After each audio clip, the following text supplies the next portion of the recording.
Right, we're here today to show you the Treif Felix 100 dicer. This is the smallest dicer in the Treif range and it's packed with power. Very compact little machine, but it's excellent. At the top here we prepare the meat. We've got the cutting board area. When I say cutting board, that's a removable board so you can prep your product on there.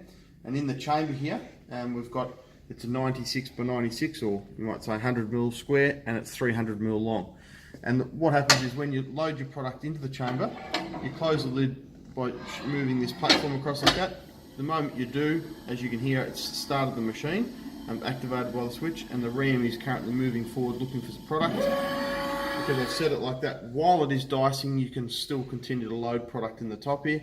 When it does return, all you have to do is drop your handle out the way, your product will fall through, give it a bit of a push down, and then you fire away like that, close the lid, and as we can hear again, there's the ram moving forward looking for product. On the side here, we've got a very simple control, no computer screen or anything like that. It's very easy.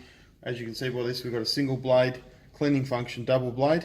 This knob here does the ram thickness, so that's how far the ram moves every revolution of the main knife. So if we had a 10mm grid set, which we've got, we'd have this on 10. You never set this further than the thickness of the blades. And this one here, this is our pre-pressure. So if 0 is no pre-pressure, the grid sets will start straight away.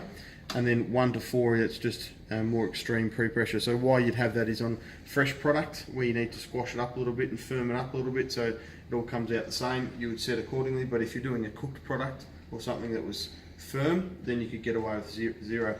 That's all there is to know there. In the front, like all dices, we've got an over and an under grid set and the main blade. And they come off very, very simply by removing the grid jacks, and then you just simply lift it off like that. So that's the over grid set, and here we've got the under grid set like that, so they come off, and obviously the main knife comes off as well, but it's always best to leave that on the machine. As you can see, it's a very dangerous component. So that's a big Teflon coated knife. It's only beveled on one side, but it is very, very dangerous, and it should be treated with care. The keyway there locks into the shaft. Once you've finished cleaning it, best place for it is always back on the machine. And if you haven't got it lined up correctly, you can't do your bolt up. So it's foolproof in that respect. Push it right back, put our nut on, and just make sure that's nice and nipped up nice and tight. Once we've got the grid sets removed, we can remove these clamps, but it's best to leave them on the machine, only if you need to wash them. But leave them on, slide them out the way so we can do it. So that's how it works. These wheels here are what turn the grid sets, so it's good to check that they're in good working order. They can wear, they're designed to wear, so just keep an eye on those as we go. The grid sets are designed in an awesome way in that respect that they come apart very easily, and actually it's the blades that hold the whole grid set together. So you've got your jacking bolts on the side that push the two ends apart, and the blades hold it together. And to take the blades out, we just very simply release these jacking bolts that are on the side using a 13mm spanner, and then release them a good distance, push them together like that, and the blades will simply just lift up and out like that. Once you've got them out, pull the pins out and you're away. So that's how they work. They can be easily sharpened. You can do it yourself or you can send them away. If you want to clean them, pull them right out, you can do that. However, you can put these grid sets through a dishwasher or you can water blast them. There's no bearings or anything with these. And then to put them back together again, best thing is to always place the blades in first, sharp side down.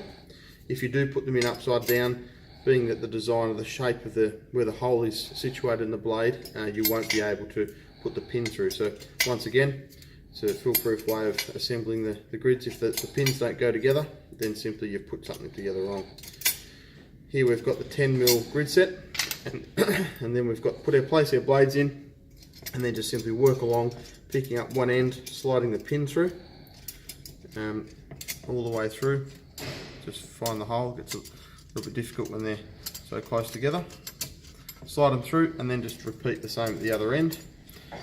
It's always best to do it this way, because if you try and do it another way, they don't seem to line up with the slots as well. So you'll find this the best way. So once they're all together like that, then just pull them apart with your hands like that.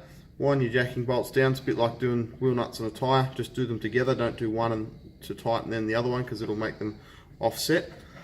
Once you've done them as far as you can with your hand, just nip up each side until they're nice and firm.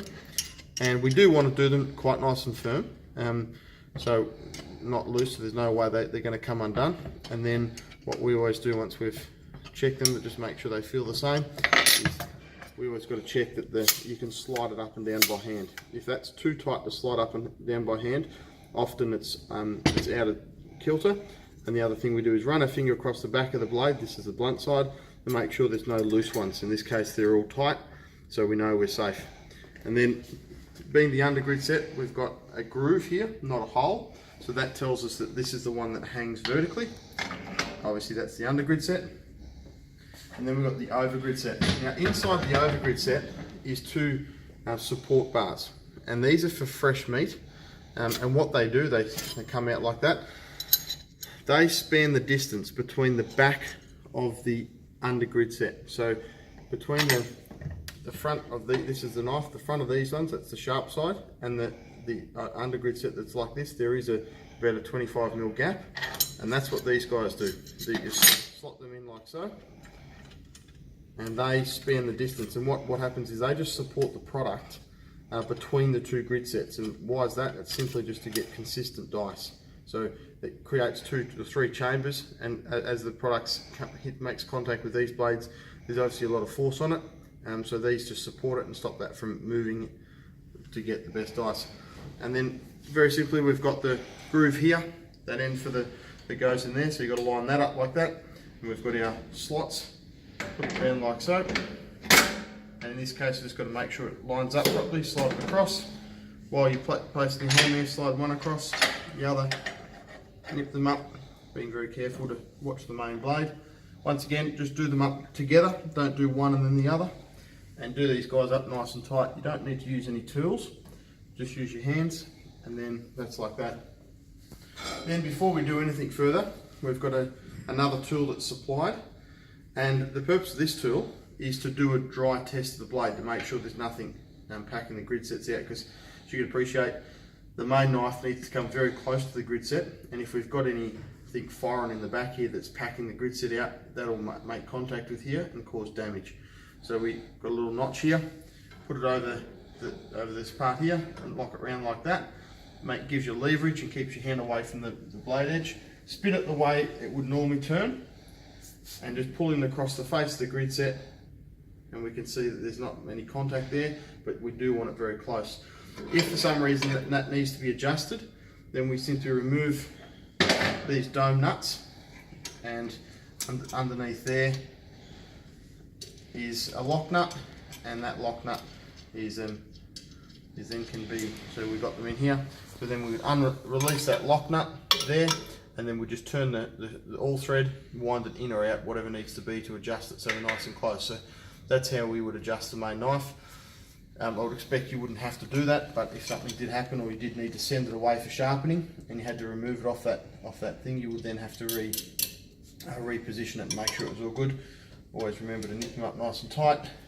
Once we've done our test revolution, then we're all set to go. We can store this tool on here, but I always think it's best to get rid of it completely. And the same with the spanner, as we certainly don't want them going into the machine. Once we're set, we shut the door and we're ready to go, making sure we've got our controls set the same. So we've got the single knife, which we shouldn't have to change. This here is our thickness, so if we change the thickness on the grid set, we can change it here. In this case it's a 10mm universal, so we'll keep it on 10mm. This here indicates millimeters, and this guy here is the pre-pressure. So if we put it on 0, the grid set will start straight away. If we put it on 1, the ram will move forward looking for product to pressurize, and the reason we have that is a soft product or a moist product or fresh product, it needs a bit of firming up before you start dicing it. And so these are these numbers, 1 to 4. 4 is obviously extreme, 1's not so much, and 0 is no pre-pressure. Having it on 1 now, if we shut the door, you'll hear it move across, the ram's moving across. If I stop that midway, you'll be able to see inside here.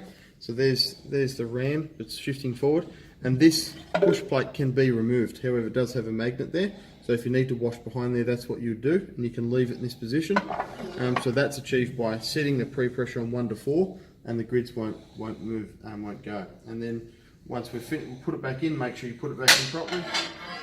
Then just move that, let it go. You'll hear it return, and then we're set to go. So this is the Felix C100 Treif dicer, packed with power, very compact little machine. It's only about 1 metre long, about 500 wide. It is 3-phase, but it is on wheels and very easy to use. I'm sure you'll enjoy yours.